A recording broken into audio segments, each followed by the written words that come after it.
my arena of hellfire. In here, no one plays nuns. Two sides enter, but only one side can survive. Let the battle commence!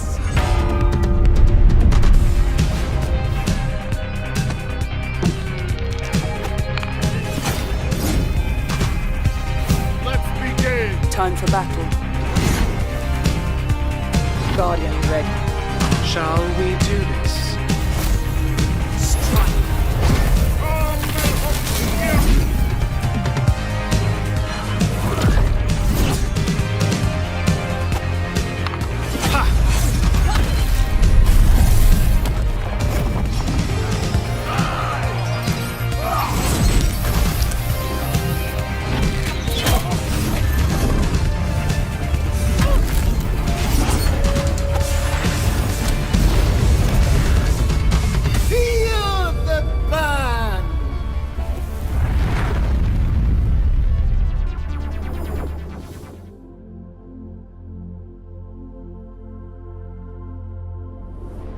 My dear little sproutling, you are a special one, able to experience time a bit more flexible.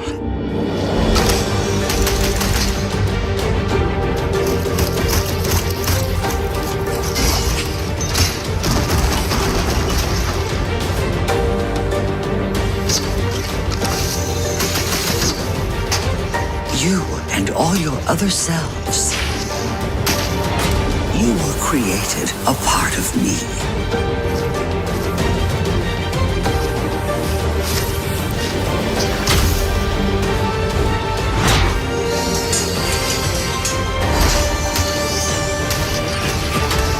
We are connected. We are nature. We are one.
Welcome everyone to our third annual MetaQuest Gaming Showcase. I'm thrilled to be back hosting, and it's a big day. This morning, Mark Zuckerberg shared that our MetaQuest 3, our next-gen VR headset, is launching later this year. MetaQuest 3 is our follow-up to MetaQuest 2 and will feature advanced tech that opens up new possibilities in both VR and MR. It will also be backwards compatible with Quest 2's entire library of over 500 games and apps. Later in the show, we'll explore Oculus Studio's biggest and most immersive game ever with a gameplay deep dive.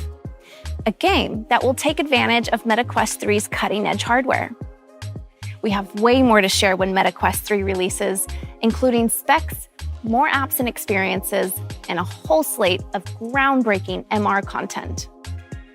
These are all stepping stones toward our long-term vision for building the metaverse. But for today's showcase, it's all about VR games. Every title you see today will be playable on both MetaQuest 2 and 3, and is currently set to launch in the next 12 months. So let's get started.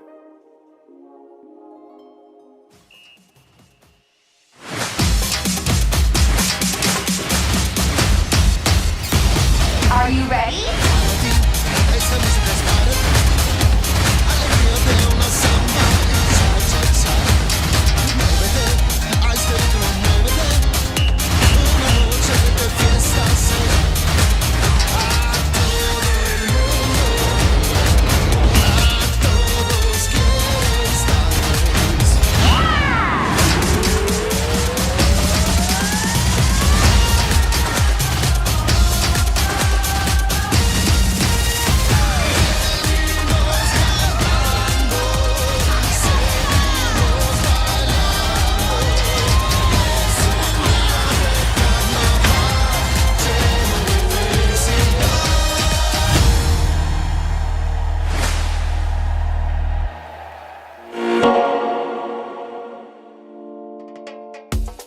Samba de Amigo in VR.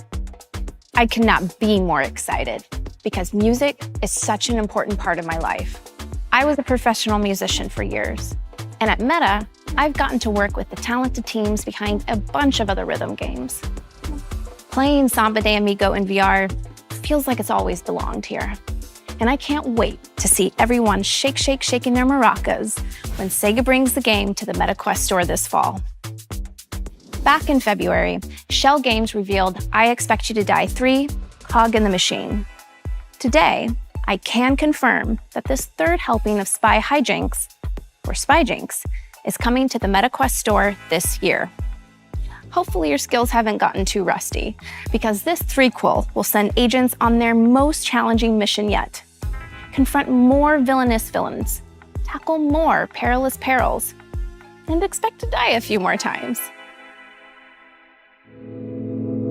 Oh, you are either very strong or that steering wheel was not attached correctly. Dr. Roxana Prism is a former inventor for the agency. She truly believes she can create a better agent. Oh, hey, I'm a butler. You'll either prove her wrong,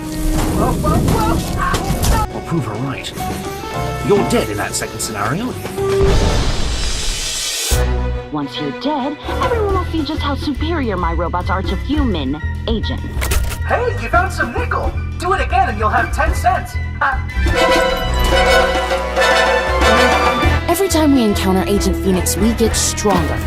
Check this out, we can fly now. It's simply a matter of time and iteration. You think that's the end? It's not even begun! Are you using Dr. P's notes I left in there? Aren't they great? Sometimes I look at them because they make me happy. You don't have to play the series in order, but if you'd like to, you'll find the first two games bundled in the MetaQuest store for 40% off for a limited time. That's not all Shell Games is working on. They made a promise at last year's showcase. 3 games over the next 2 years. Hot off the press, let me introduce you to Silent Slayer, Vault of the Vampire. Silent Slayer is a single-player horror game that'll bring you face-to-face with slumbering vampires. And as you might guess from the title, stealth is key to survival. As Shell Games puts it, silence is golden, sound is death. Spooky. Let's take a peek. Keep silent. Gently. At last. Aim for the center of the chest. And do not be gentle.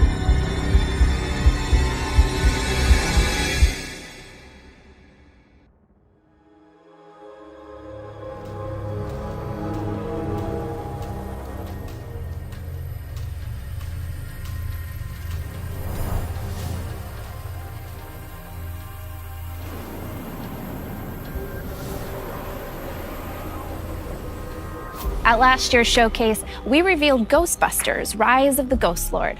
And then I got to drive off into the sunset in the iconic Ecto-1. For this year's show, Sony Pictures VR and nDreams put together a little dossier on the Ghost Lord himself. Who is he? And how did he get to be so mean? Along the way, we'll get a glimpse of the West Coast's first Ghostbusters HQ, some iconic San Francisco landmarks, and the spirits and specters that you'll be trapping there with your friends. Let's take a look.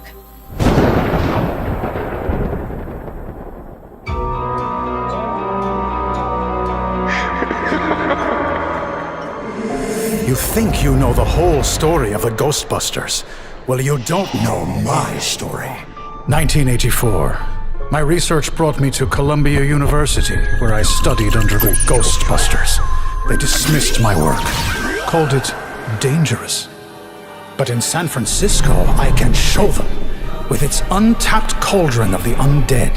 Where others saw fear, I saw subjects. How could I know my research would stir a dormant evil? The Ghost Lord. Alcatraz. Tortured souls, whose guilt I could drain and drain again. Their pain, the price of progress. My dear assistant Katie understands. Soon everyone will understand. Especially you, Ghostbusters, with your silly parlor tricks. You will see the progress I have made. Know the power I have harnessed. You will realize that I, Gustav Hookfather, am the genius who gave the world endless clean energy. The Ghost Lord is coming. What have I brought upon the world? The time of the Ghost Lord is here.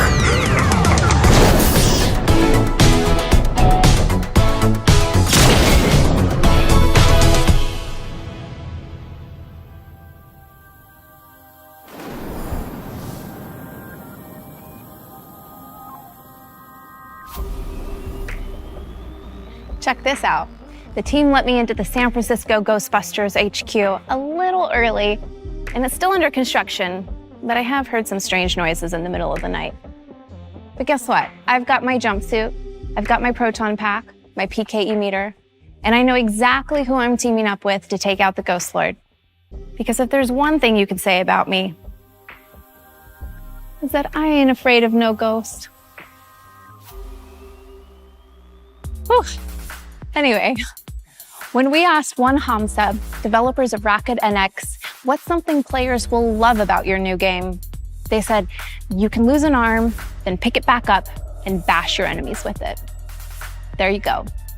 Underdogs is a physics-based brawler where you wrap yourself in your 5-ton gorilla mech and rampage through New Bracca, the 22nd century mech fighting capital of the world. Take on whatever the pitmasters throw your way and upgrade your mech to be even more fearsome. But remember, the more you climb the ranks, the more every lowlife in the city will be gunning for you. So get ready to claw your way up the food chain.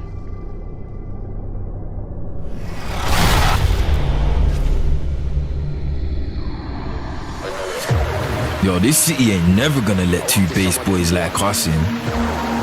Nah, this the jungle out here, bruv. If we wanna get into New Bracca, we're gonna have to fight like Get on the wheels. Watch out, bad man, no madman. And I got the style like Gangnam. Bang bang in a my gangland. Turn man upside down like a handstand. Don't this man, me not use this man. Man I'm on arms like wristband. Man I walk none of them boy can't withstand. Them man a minimal, something like beautiful. When I take this, we like this beautiful. Human as stuff, all like minerals. Send for your army, what's my killable? With man syllables. I want to some of them, they think of some joke thing. No, sir. Watch out. Man don't get top, man don't get ball. Man don't get crossed up, man don't get ball. Man don't get messed up, man don't get ball. Man don't get crossed, man don't get ball. Rick! You're in the wreck! Get up, man! The bubble's critical. Your arm's broken clean off. Ricardo, they're coming in for the kill. Get up and fight! When I start working, man get shook. In my face, then boy can't look.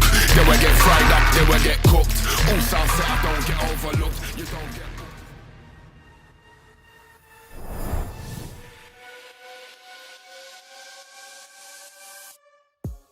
At last year's show, we revealed NFL Pro Era, the first NFL and NFLPA licensed VR football sim. Since the games launched last October, you've completed over 3 million NFL seasons and unlocked over 9 million trophies. But what's next? Here to tell you is Status Pro president and co-founder and former NFL wide receiver, Andrew Hawkins. Thanks, Ruth. Our goal last year at Status Pro was to give people the experience of being NFL QB1, feeling the rush of stepping onto the field and leading your favorite NFL team to victory. And the positive response we got from our community was overwhelming, but that was just the beginning. Later this year, we're upping the game with the next evolution of NFL Pro Era. This year is all about showing the world what you've got. With the new version of NFL Pro Era, we're expanding multiplayer so you and your best friend can pit your favorite teams against each other and see who comes out on top. There's a world of competition out there, and we want to see how our community's QB skills stack up. We got a lot more to share, though, between now and launch. New features, new modes. This is more than a roster update. The next version of NFL Pro Era will build on last year's game in so many cool ways, and we cannot wait to get it in your hands. Check us out on social. We're posting a lot of community and game updates there before we launch this fall. This is really cool, by the way. Thanks, Hawk. All right, moving on from the field to the court. Back in December, Resolution Games, creators of Blastin' and Demio, revealed their latest project, Racket Club, an all-new sport designed exclusively for VR. Practice your swing solo, play pickup matches with people all around the world, or just hang out and socialize courtside with your friends in this one-of-a-kind sports complex. Here's a new look at Racket Club.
At our debut gaming showcase, I premiered the launch trailer for Wraith: The Oblivion Afterlife from Fast Travel Games. It was the first VR game set in the world of darkness. And today, we're diving back into the world of supernatural horror with an all-new adventure RPG, Vampire: The Masquerade Justice, which will send you to Venice, but not the Venice you see on postcards. You are a vampire, comfortable in the city's darkest shadows. Hide in plain sight, Drink the blood of mortals and use your vampiric abilities to become the ultimate judge of the guilty. So, without further ado, let's sink our teeth into the debut trailer for Vampire: The Masquerade Justice.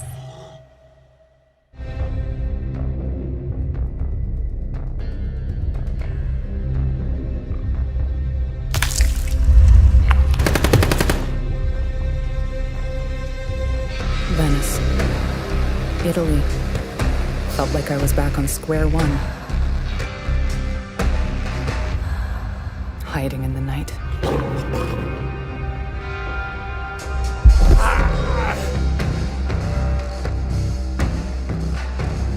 I didn't want to get dragged into this. But the guilty must be punished.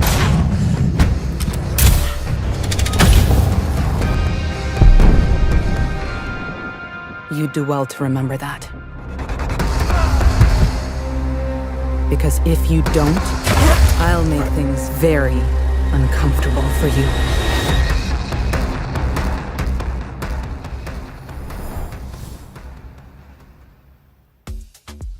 Next, an adventure that never needs to end. This one is special to me. It's developed by Othergate, a studio co-founded by 4 VR veterans who I used to work with for years on the Oculus Studios team on our very first and super popular franchise, Dead and Buried. I know firsthand that these guys are masters at making fun multiplayer games, and I am honored to announce their next project, Dungeons of Eternity. This 1 to 3 player dungeon crawler generates levels from hundreds of unique chambers, so no 2 trips are the same. You'll explore dark crypts, ruined castles, and deep caverns. Battle monstrous enemies with melee and magic, solve puzzles, avoid traps, gather loot, escape back to safety, level up, and then do it all over again in a brand new dungeon. Take a look.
Okay, we brought back Samba de Amigo, but we must have other beloved classics waiting in the wings, right?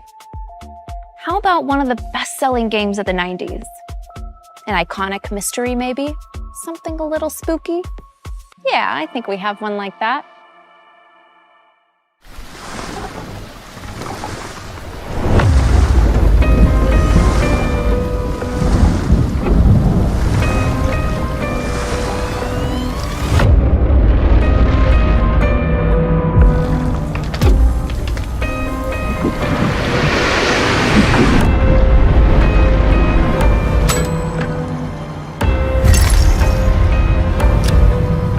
It's you! Don't be afraid. I'm here to help. There are many like me here, trapped in this house.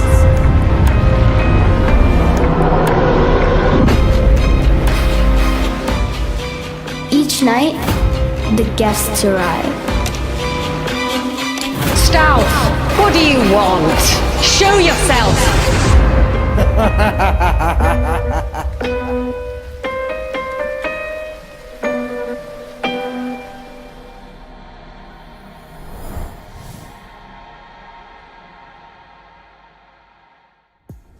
The Seventh Guest is mostly known for ushering in the CD-ROM era, once upon a time. But it's a great puzzle adventure game. And it's cool to see Vertigo Games and Vertigo Studios Rotterdam staying true to the original, but reimagining it for a new era. The team is using volumetric video to capture the live-action performances of actors to help tell the game's story. They're also fully recreating the iconic mansion in 3D for the first time. Just don't be surprised if it starts changing shape around you. It is haunted after all. In addition to The Seventh Guest, Vertigo is working on Arizona Sunshine 2, a sequel to one of the most popular games from VR's early days. This one people have been waiting to see for a long time, including me. You might have seen the CG reveal recently, but today we have another short teaser for you. Time to say hello to your old pal Freddy, and hello to a new friend as well.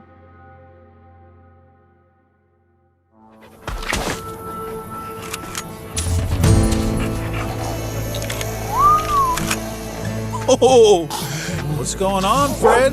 Hold up. Allow me to show you how it's done. Nice, but... Oh, yeah, that's gonna do. Watch and learn. What the... Get a room. You know that only counts as one. In Arizona Sunshine 2, you'll survive the desolate waste of Arizona with your new best friend, Buddy, who you can trust to have your back, even when Freddy's are trying to take a bite out of it. Arizona Sunshine 2 launches later this year, so be sure to check out the game's extended CG reveal trailer if you haven't already. Okay. Last November, Netflix and Tenderclaws revealed that the hit series Stranger Things is coming to VR. I hope you're comfortable in the Upside Down, because you're going to be spending a lot of time there. In this chilling psychological horror experience, you are Vecna, invading people's minds and conjuring up their worst nightmares as you look to take revenge on Eleven and her friends. Stranger Things VR comes to MetaQuest Store later this year. And here is a brand new trailer.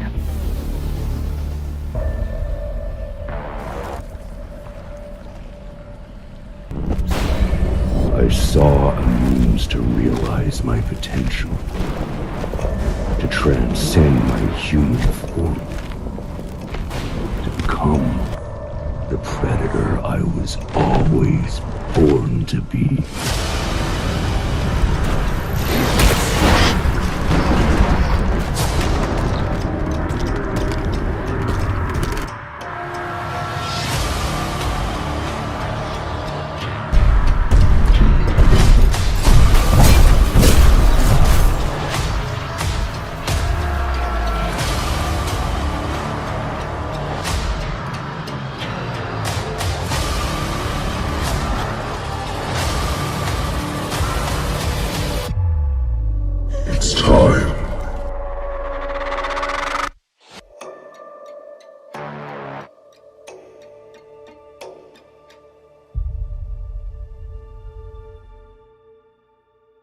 Next, it's time to strap into your omnidirectional mobility gear and prepare to fight the unthinkable.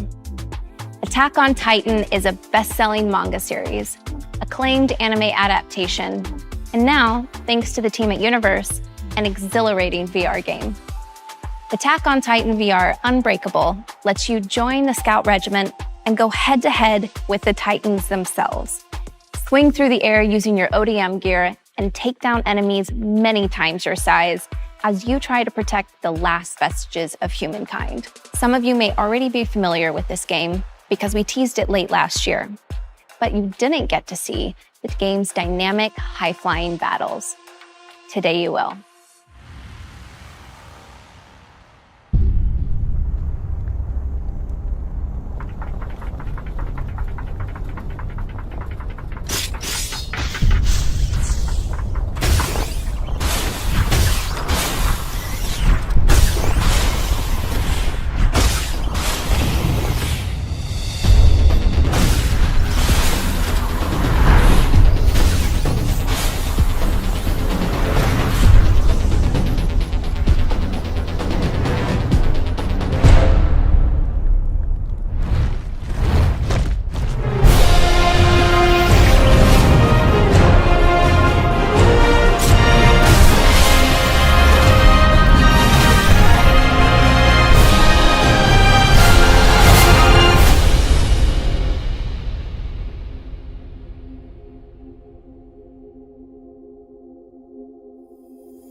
Back in 2011, Polish developer People Can Fly, the creators behind Outriders and Painkiller, introduced the world to skill shots. Blast an enemy out of the air, skill shot. Kick him into a cactus, skill shot. Crush somebody under a hot dog cart. You get the idea. Now imagine how creative you could get with that system in VR. Forget imagining it. We've got it. Here's your first look at Bulletstorm in VR.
This is the Bulletstorm we all know and love.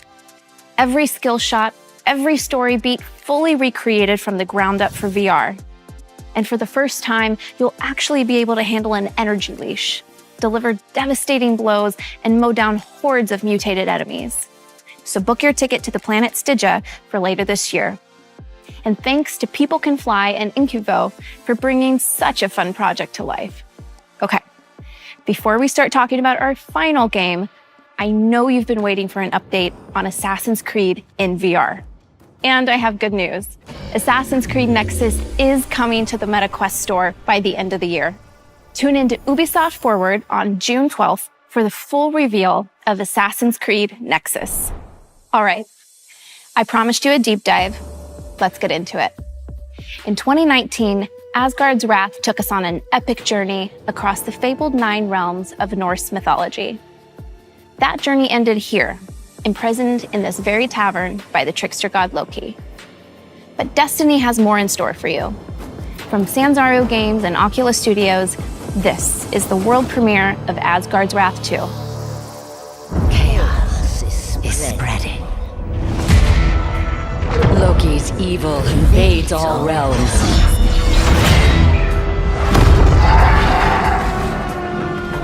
He must be stopped. Generals gathering their masses. Betrayal has made you stronger, Guardian. No more war pigs have the power. Hand of God has struck the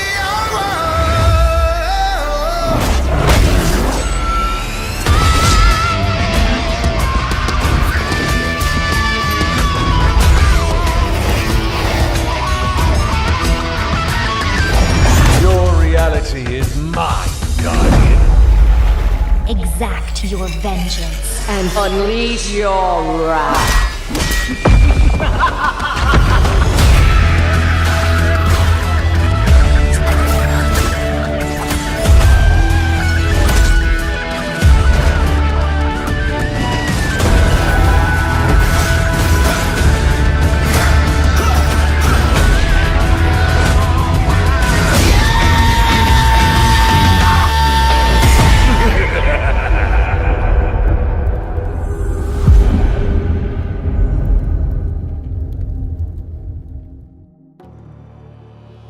Asgard's Wrath 2 is an all-new standalone adventure in this epic series. Freed from prison by the Weavers of Fate, you'll set out on a new quest across time and space, from the Norse realms to the deserts of ancient Egypt. Here on the Great Sand Sea, you'll once again battle gods and creatures of myth to stop Loki from upending all of creation. When the original Asgard's Wrath released on PC VR, it wowed players with its jaw-dropping scale, brutal physics-based combat, and stunning graphics. Asgard's Wrath 2 will set a whole new standard for wireless VR. This is the deep and immersive action RPG that you've been waiting for. Packing enormous, free-roaming environments, gorgeous visuals, and well over 60 hours of exploration and tense combat into MetaQuest 2 and MetaQuest 3. Today, my friend Matt Kramer, head of design at Sanzaru Games, will take us on a tour of the team's groundbreaking title. Everything you're about to see was captured in-game. Matt, the mic's yours. Thanks, Ruth. I'm so excited to show everyone what we've been working on at Sanzaru these last few years. Asgard's Wrath 2 picks up where the first game left off, in a mysterious tavern you can't escape from. You're suddenly thrust into battle with a giant creature, clearly from another realm. Just when you think all is lost, you encounter the Weavers of Fate, a trio of beings that set you off upon your adventure to find and stop Loki. So just how much bigger is this game? Not only will you travel through new Asgardian locations, like Muspelheim, the Land of Fire, the Weavers of Fate will also bring you into new realms, like the vast desert expanse of ancient Egypt. These massive worlds, beyond the scope of any other game on the MetaQuest platform, come alive in Asgard's Wrath 2. Dotted with temples, caves and dungeons, characters to meet, Travel well. monsters to battle, quests and side quests, wildlife, crafting resources, mini-games, and more. This is a living world you can roam and explore freely. The most expansive of these worlds is the Great Sand Sea, full of hidden treasures and unique events. You could spend hours upon hours exploring this map and still not discover all its secrets.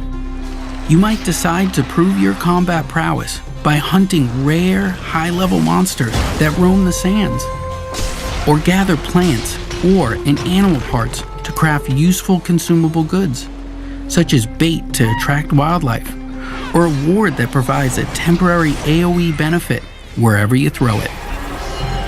But it's not all about survival.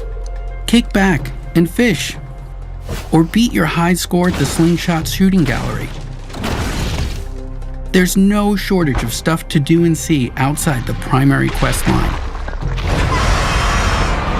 These worlds are so big, you're going to want some more speed as you move through them.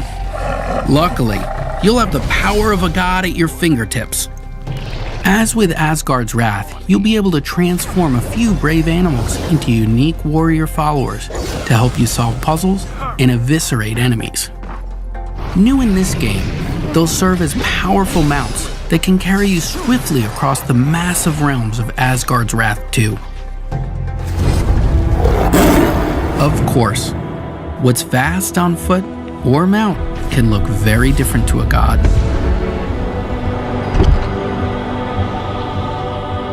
Like Asgard's Wrath, you'll also see the world from the god-scale perspective and use your cosmic powers to manipulate the mortal world around you. Reach inaccessible areas, solve puzzles, and more.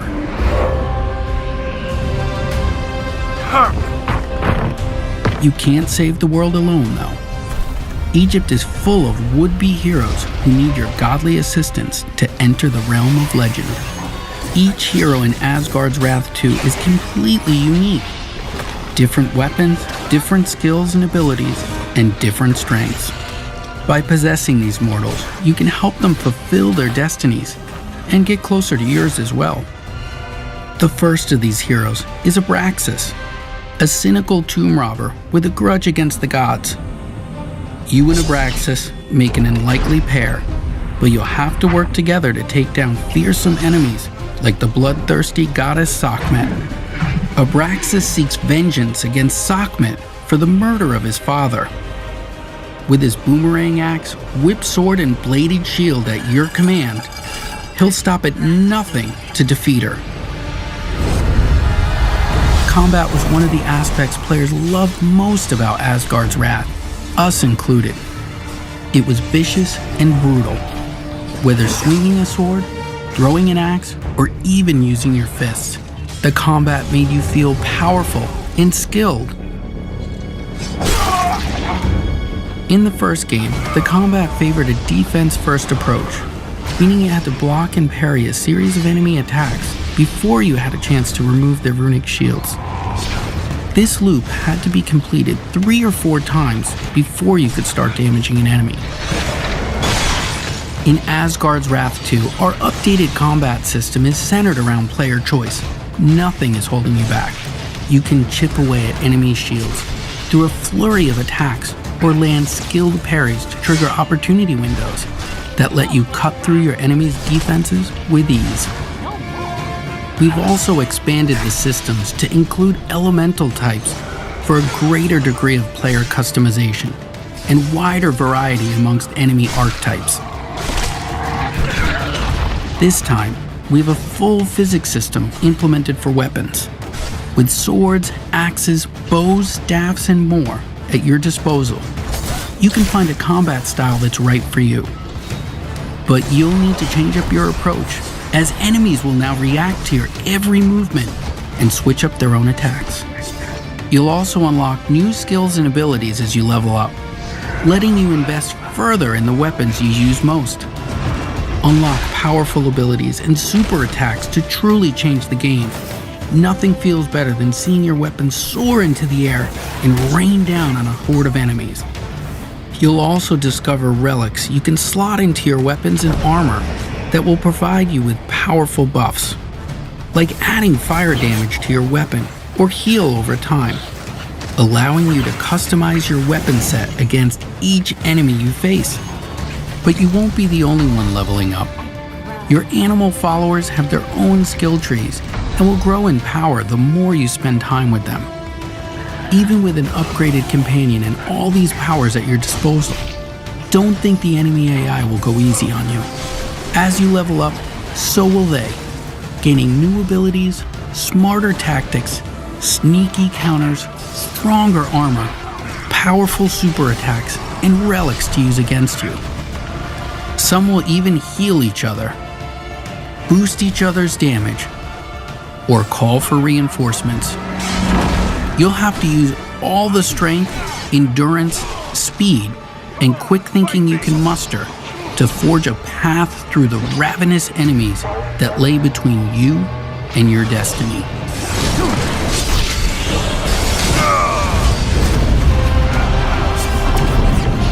For a true challenge and the opportunity to earn bragging rights amongst your friends, you can step into the Uncharted Rifts, an infinitely replayable dungeon crawling mode with exclusive loot that you can take back with you into the main campaign. The rifts are always open, so you can visit at any point during or even after the campaign and put your skills against some of the toughest time-limited challenges the rifts have to offer. Face increasingly ferocious enemies as you delve deeper into these endless labyrinths, encountering the ghosts of players who fell victim to the rifts before you. Whether friend or foe, these specters will be part of your dungeon, helping or hindering your progress. Survive long enough, and you'll earn a spot on the leaderboards and those precious bragging rights. The Uncharted Rifts are deep and full of mystery. They're almost like a whole game on their own, and we've barely scratched the surface of all the unique dangers you'll encounter. I hope that this first look at Asgard's Wrath 2 has you excited. We've got so much more to show you. More heroes, more companions, more gods, Loki anomalies. I can't wait to show you more. Back to you, Ruth.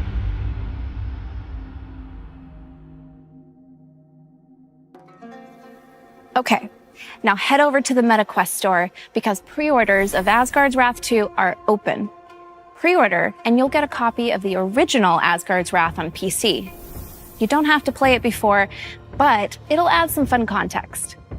You'll also get immediate access to the Great Sand Sea home environment I'm standing in now, and unlock an exclusive Asgard's Wrath 2 themed character, as well as the title of Cosmic Guardian in Population 1. And once Asgard's Wrath 2 launches later this year, those who pre-ordered will get access to the Sword of Ra and the Sun God's battle armor. That's the end of our main showcase, but stick around for more, because up next, we have some of the most passionate VR creators sitting down to discuss the games from the show. And while you're there, we're running a sale on favorites like NFL Pro Era, Resident Evil 4, Bone Lab, Among Us, and many more.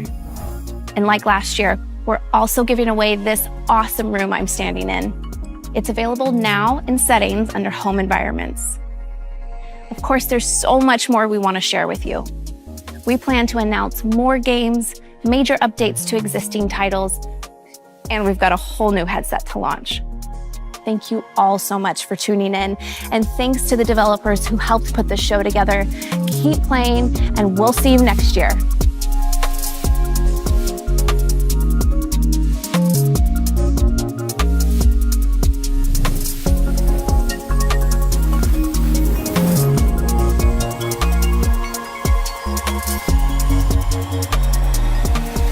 I'm going to be in so much trouble if this leaks, but this actually looks a lot like Quest 6. The Ecto 1? Oh yeah, that's still parked at my place. No, they're not getting it back.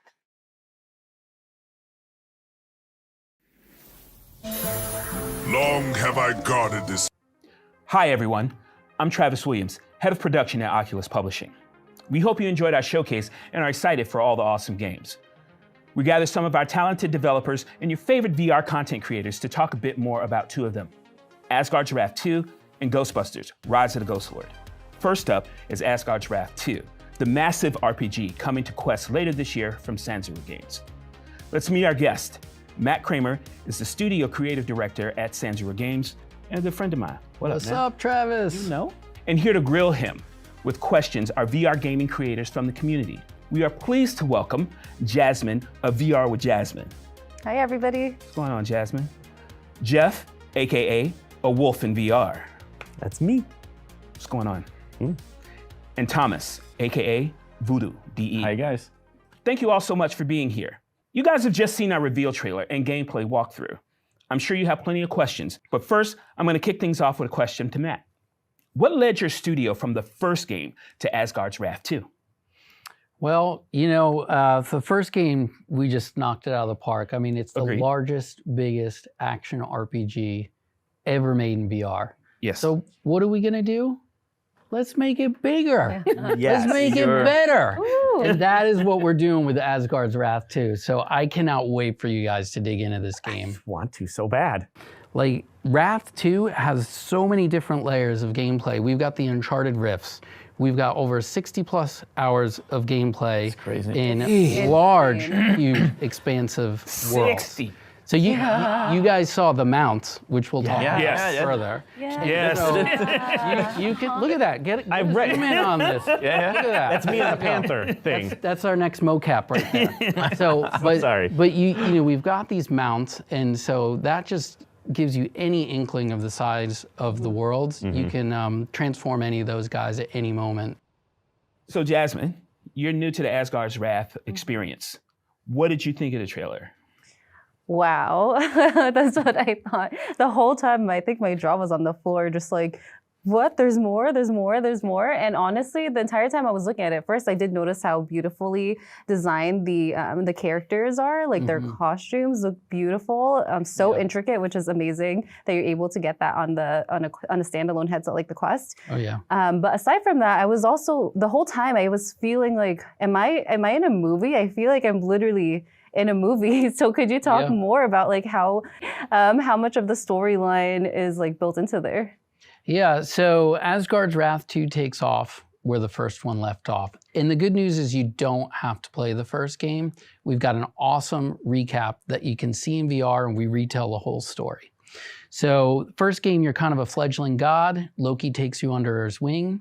And if you remember, Loki left you in a prison and you're trapped there. So the second game takes off with these weavers of fate intervening, and helping you get out of this prison to track down Loki where he is. And that's where we find him in ancient Egypt. Very cool. Jeff. Yeah. Man, look, you're old school Asgard draft. Oh, yeah, yeah. Okay, so tell me, like, what's your favorite memory? Okay. Pick one. Okay, my favorite thing about the first game is probably the scale of it. I mean, you know, you're a god, you're a little person, so on and so forth, but when you first walk into Jotunheim, which is the world of giants and all that, and you just look in the background and this giant's like suddenly getting up off the ground, and you're just like way down here, and you're just like looking up, craning your neck to see these giants moving, it's just incredible. And that's something that you can only feel in VR. Absolutely, I agree.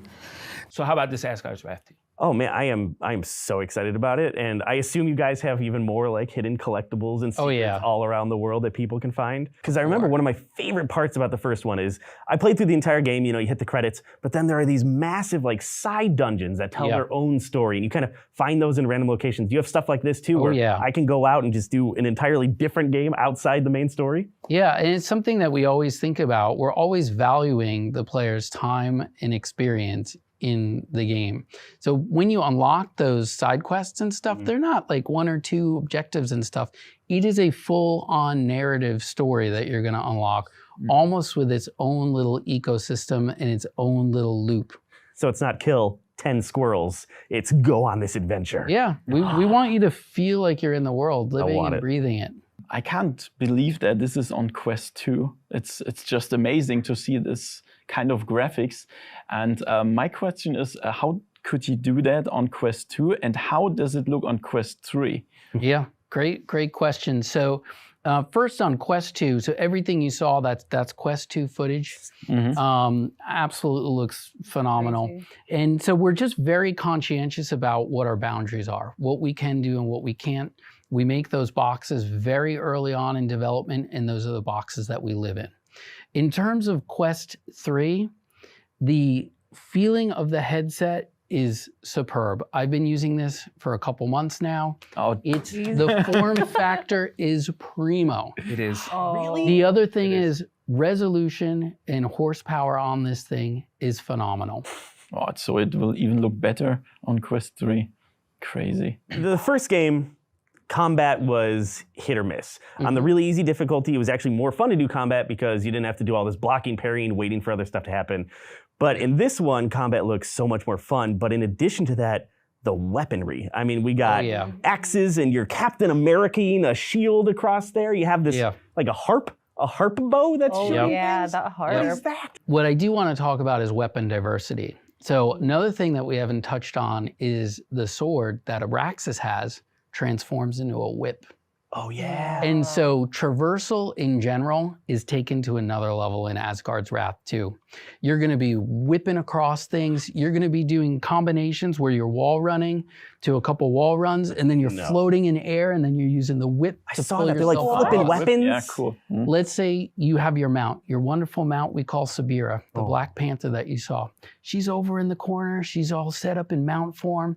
You got to rush. You want to rush onto the mount, but she's really far away. Use your whip, pull your whip, boom. You're right on the mount. You're riding around. Oh, there's a mob of enemies out there while you're on the mount. I want to go attack those guys. Use your whip, pull yourself right to the target, and you're right off the mount. Toe-to-toe combat. And it's that kind of fluidity and feeling through the combat and the contextuals that really takes us to another level. Insane. Yeah, so it sounds like the weapons also dual, like being able to do something else. Are there any other weapons that do something else? Oh, we have a ton. I mean, the shield in its own has so many layers to it. You could throw the shield out, you could stop it in space. The axe, you could throw it, you could stop it, you can redirect it. All the weapons also have a puzzle layer to it, so you'll be able to use them for certain puzzles. You may have to redirect some switches or something, and you'll be using the axe for that. And the cool thing is that every hero that you meet, they have all different gear. So every character you're going to meet, it's going to feel like a totally different game in itself. And the coolest part is those characters you meet, those followers that you meet throughout your adventure, you bring them back to the beginning of the game, you bring them back to other locations to unlock further content. Yeah, so much stuff with the hero weapons. This game just seems to be full of the wouldn't it be cools. right? And that's how any game starts. I know, but, but you know, the thing about it is a lot of times you don't get to put that stuff in the game. You know, you go like, wouldn't this be cool? Wouldn't this be cool? And it just seems like you just sat around and just said, hey, you know, it'd be cool, and you put it in the game. You know, I'm going to tell you what, wouldn't it be cool moment. So you guys saw in the trailer, there's this big lunken monster that's going around the back of the desert. That desert is called the Great Sand Sea. And you're going to see this guy. Yep, you're there right now. Yeah, I feel it. And don't turn around. See this guy in the background. And if you look closely at some of the footage in the trailer, there's going to be a moment where you're going to be toe-to-toe with that giant creature. So when you talk about epic scale and can these guys do the epic scale on the Quest 2, the stuff that you're going to fight and battle is on a huge scale. We talked about a lot of characters and gods and stuff, so there will be something like a story, of course. Will my community be able to play that game in German, for example? So on launch day, we will have all localization. Wow. And that'll be day one from right off the bat. Awesome. Nice. That's what I want to hear. So you talked about hardcore players. Will there be different difficulties like in the first part? Yep. We have everything from, you know, the base story mode to the hardest difficulty, which we call Wrath. Oh, absolutely. But why? Because it will punish you. I feel it. I want to see that YouTube video, you finishing the entire game on Wrath difficulty. Well, my first series is going to be 40 episodes because it's a 60-hour game, plus dungeons, plus you have these rift mechanics. I mean, it's massive. You expect me to play it multiple times? I guess you better get on it. All right, I'll take the game right now. So when you talk about 60 hours gameplay, how can you make sure the game is interesting all over that 60 hours? How do you? Yeah, it's just making sure that everything is fresh. You know, we've got our overarching story narrative, and then we have all the different characters and hero gears and followers you meet. In my mind, I feel like all those little sagas are like mini ecosystems in themselves.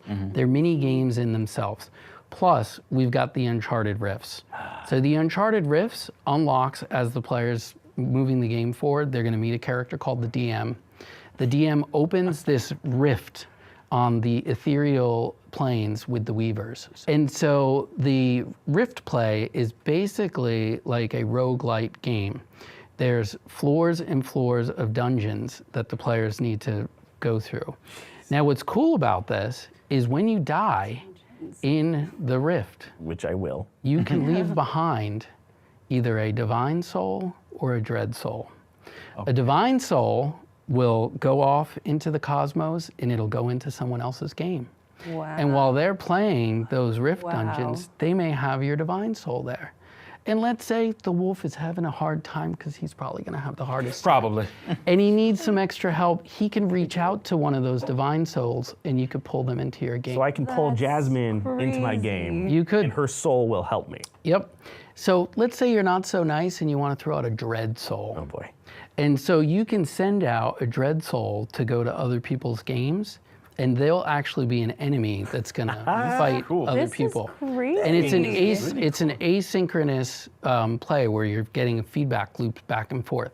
How'd you come up with this? This is wild. We want to make sure the game is chock full of all these different discovery points. And to your earlier question, how do you keep people playing?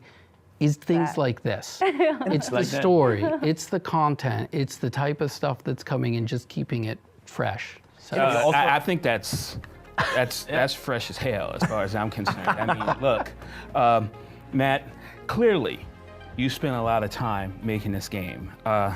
It's gonna be awesome. All right, that's all from us now. Thanks a ton to Jasmine, Jeff, and Thomas for joining us today, but especially Matt. You know, Asgard's Wrath 2 is available for pre-order now with some awesome in-game items coming exclusively to MetaQuest headsets later this year.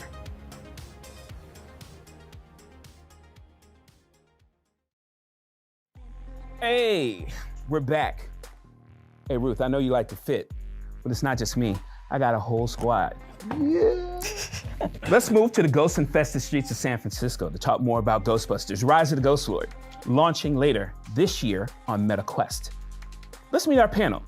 Jack Bromhead is the art director at InDreams, developers of the first ever Ghostbusters game coming to MetaQuest. Thank you, Travis. What's happening? And again, we're joined by a group of VR content creators to throw questions at him. First up is Techman from the TikTok channel, Techman Jew. What up, Techman? What's good with you? You know. You know her as Otterworldly on YouTube. What's up, Otter? How's it going? What's going on? And then finally, Gamertag VR is here. Hey. What's going on? I'm good, man. All right. Thank you guys for stopping by. Hey. We just shared more about Ghostbusters, Rise of the Ghost Lord story, Villain, and announced that the game is coming fall 2023. But before we get to your questions, I'd like to ask each of you, what did you think of the new trailer? Otter, what'd you think? It was cool to see the design of all the different monsters as well as like the environments. What made you decide to go with that style for Ghostbusters? Yeah, well, there's so many themes to Ghostbusters, and we wanted to stay super authentic to the IP. We wanted that horror element, so there's some really moody environments in there. The ghosts are scary, and we've got you saw the crocodile hand ghost in there.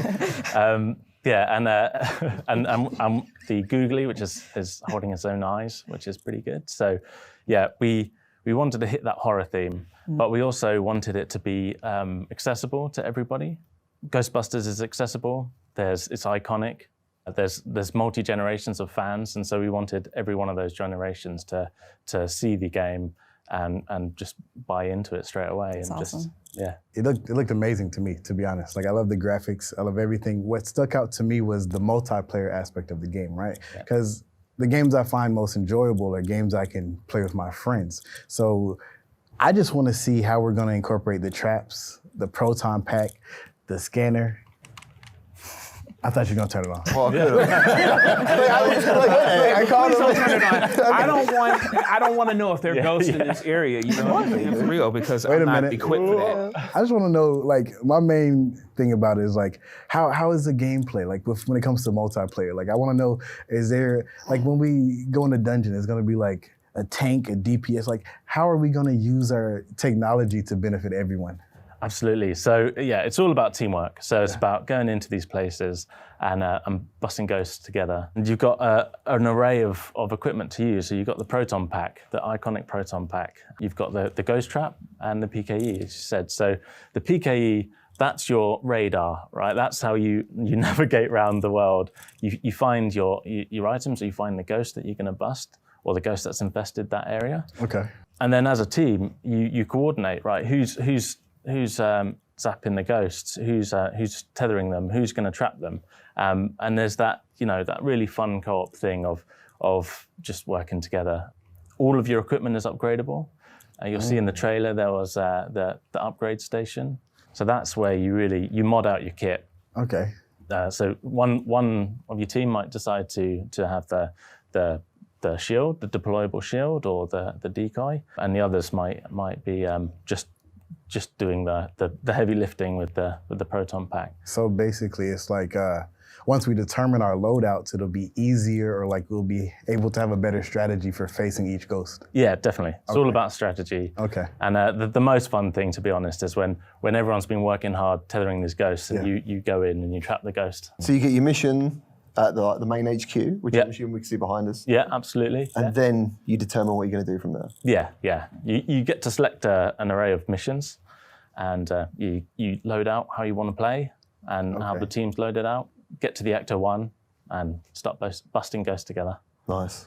What I really liked is the fact that ghostbusting's a business. So you earn cash? Yeah, you earn cash. You're clearing out the ghost infestation in San Francisco. Yeah. So you earn cash at the end of every mission, and you buy equipment. You got to work together to work out how you're gonna bust these ghosts without destroying Golden Gate Bridge. That's a real strategy.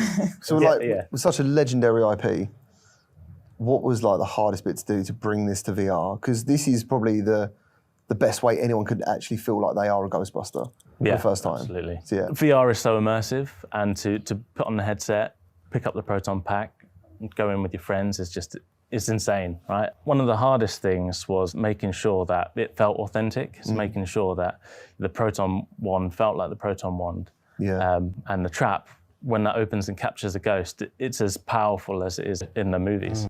But we tie in a lot of the existing Ghostbusters universe into what we made. Otter, your people are watching, right? Like, what do they want to know about Ghostbusters: Rise of the Ghostwood? Is the Marshmallow Man going to be in it? Well, there's mini puffs. Yeah, really fun when you go around the corner and you get absolutely swarmed by. Do you feel bad killing them though? Not at all. Picking them up. Not try and eat them. No. Speaking of the ghosts, like, you know, you mentioned the ghost with the crocodile hand. Yeah. Like, what made you come up with these designs? Like, how does that work? Yeah, we looked at the spirit guide and all the existing IP, and we just tried to make the most fun, most exciting ghost we could. So fans will get in here and feel some nostalgia. Yeah. Okay, that makes sense. So there's a definite art style that you've chosen. Can you tell me, like, how'd you come up with that art style? Like, what was the decision? Like, you know, I'm going to do something like a toon shade. Yeah, absolutely. So we started with very strong concept art. We concepted it all out, and we picked from the styles that we really liked the most. But it was quite clear we needed a really strong toon shader. One, we wanted to play to our strengths on the platform, and two, we just wanted to make it pop. We wanted the characters to pop, we wanted the ghost to pop, and especially when you're dealing with these quite dark and moody environments, you know, you're going around Alcatraz when it's abandoned, so you know, you want things to still look like, you know, they pop out. So Techman, what kind of multiplayer gamer are you then?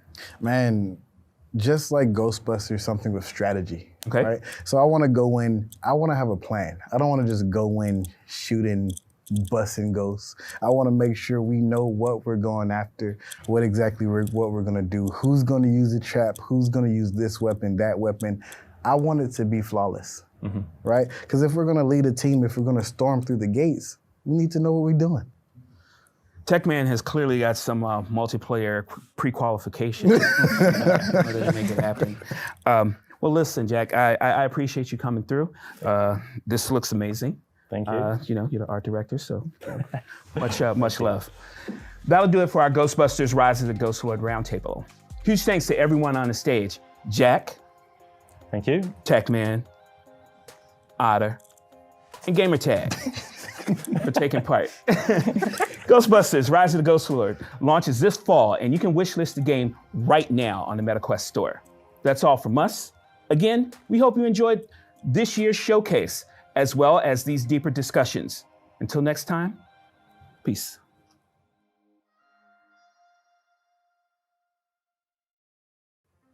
Hi, everyone. I'm Travis Williams, head of production at Oculus Publishing. We hope you enjoyed our show.